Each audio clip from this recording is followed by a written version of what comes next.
Everyone, আসসালামু আলাইকুম। আমি আনিশাস ব্লগ বিডি থেকে বলছি। কাছে এবং দূরে, দেশে এবং দেশের বাহিরে যে যেখান থেকে আমার ভিডিওটি দেখছেন, আশা করছি আল্লাহর রহমতে আপনারা সবাই ভালো আছেন। আমরাও আলহামদুলিল্লাহ ভালো আছি।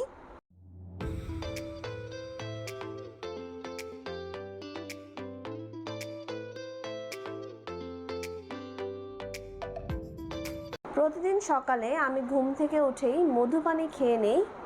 প্রতিদিন সকালে খালি পেটে এই মধু পানি খাওয়ার ফলে আমি খুব ভালোই উপকার পাচ্ছি।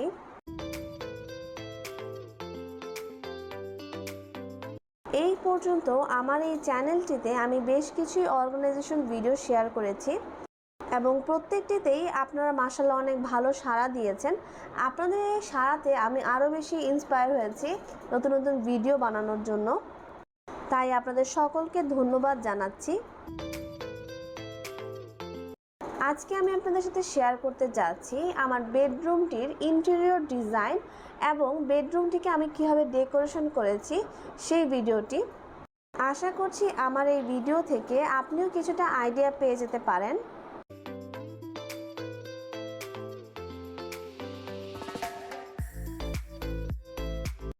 এটা হচ্ছে আমার বেডরুমের ইন্টেরিয়র ডিজাইন। টাইলস লাগানোর আগে বেডরুমটি ঠিক দেখতে এরকম ছিল।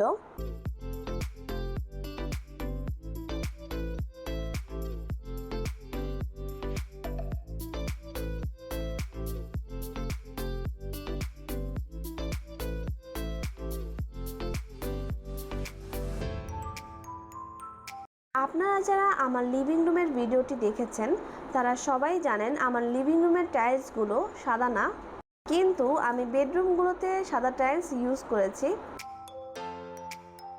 এখানে পিলার ছিল আর আমরা সেটাকে বোর্ড আর লাইট দিয়ে ডেকোর করে নিয়েছি। বেডরুমের এই সাইডটিতে আমরা একটি দেয়াল আলমারি রেখেছি।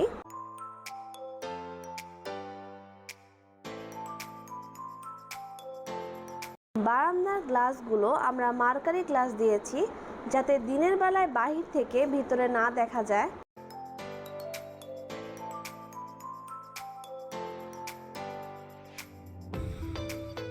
ওয়াশরুমের এই দরজাটি অ্যালুমিনিয়াম এবং গ্লাস দিয়ে তৈরি। আমরা পরবর্তীতে অ্যালুমিনিয়ামের উপর সাদা কালার করে নিয়েছিলাম এবং সাদা কালার করার পর দরজাটা আরও বেশি সুন্দর দেখাচ্ছিল।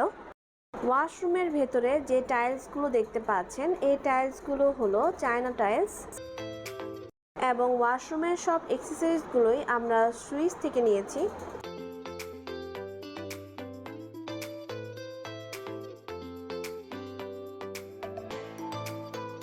বেডরুমের এই সাইডটিতে আমি একটি খাট রেখেছি।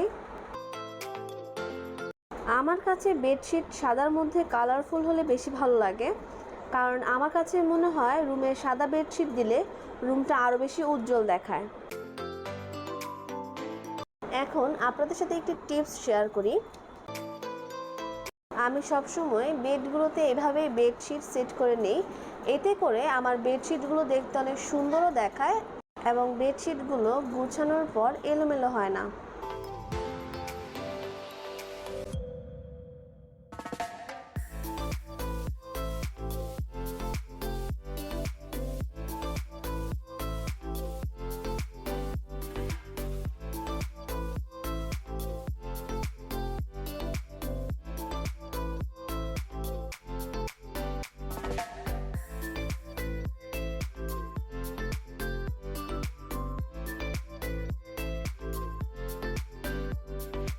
এই কালারফুল কুশন কভারগুলো আমি অনলাইন পেজ থেকে অর্ডার করে কিনেছিলাম।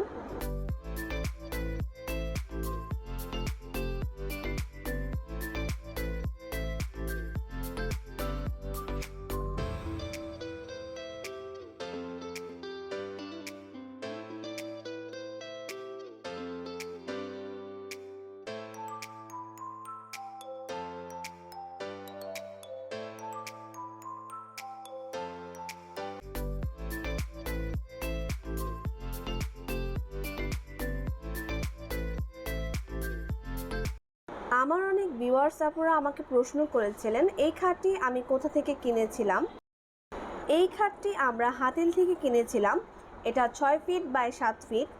আমরা যখন কিনেছিলাম তখন এটার প্রাইস ছিল 56,000 টাকা।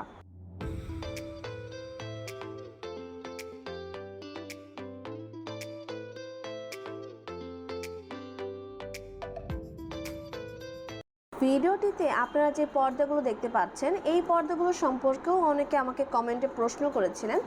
এই পর্দাগুলো আমরা কোথা থেকে কিনেছি এবং এগুলোর দাম কত পড়েছে তাদের জন্য বলছি। এই পর্দাগুলো আমরা নিউ মার্কেট থেকে কিনেছিলাম।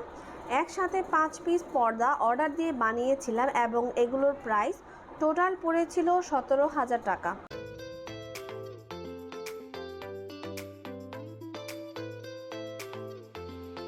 বেডরুমের এই কর্নারটিকে ইউজ করার জন্য আমরা এই কর্নারে একটা বসার মতো বক্স তৈরি করে নিয়েছিলাম। এটাকে আমরা স্টোরেজ বক্স এবং বসার জন্য দুইভাবে ব্যবহার করতে পারবো।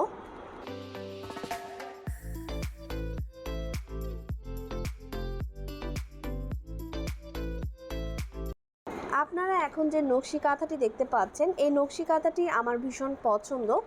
এই নকশি কাঁথাটি আমাকে আমার এক ভাবি গিফট করেছিল।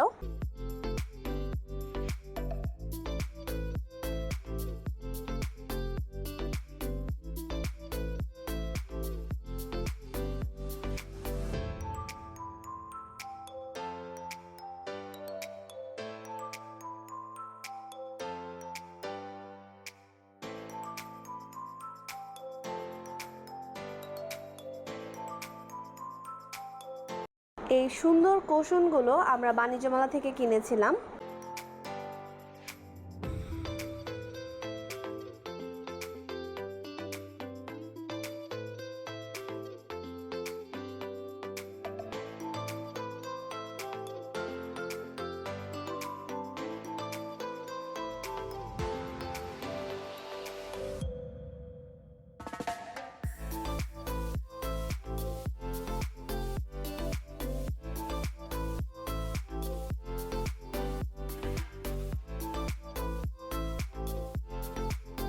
বেডরুমের এই দরজাটি সেগুন কাঠের তৈরি এবং এর ডিজাইনটা আমরা চুজ করে দিয়েছিলাম।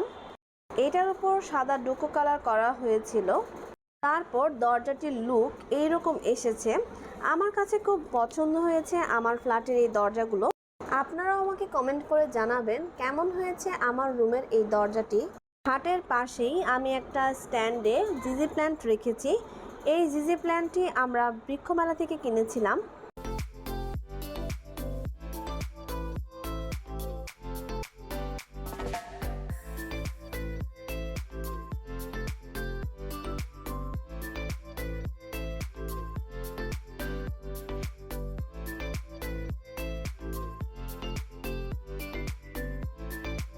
আপনারা যারা অলরেডি আমার চ্যানেলটিকে সাবস্ক্রাইব করেছে তাদের সকলকে আমি ধন্যবাদ জানাই।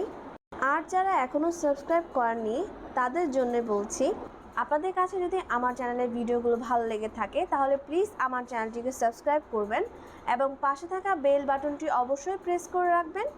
এতে করে চ্যানেলে কোনো ভিডিও ছাড়া মাত্রই আপনাদের কাছে নোটিফিকেশনটি চলে যাবে।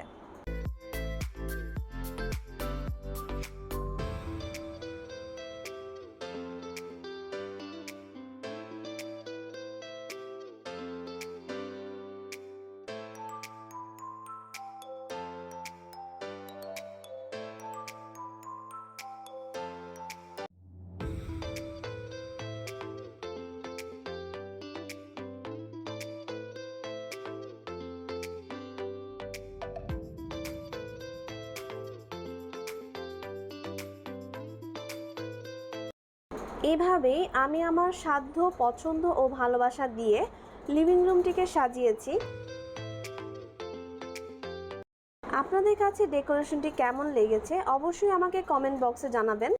আপনাদের কমেন্টগুলো আমাকে আরও বেশি অনুপ্রাণিত করে নতুন নতুন ভিডিও তৈরি করার জন্য। আজকের মতো ভিডিওটি এখানেই শেষ করছি। আপনারা সবাই ভালো থাকবেন, সুস্থ থাকবেন, আমাকে এভাবেই পাশে থেকে সাপোর্ট করবেন। আল্লাহ হাফেজ।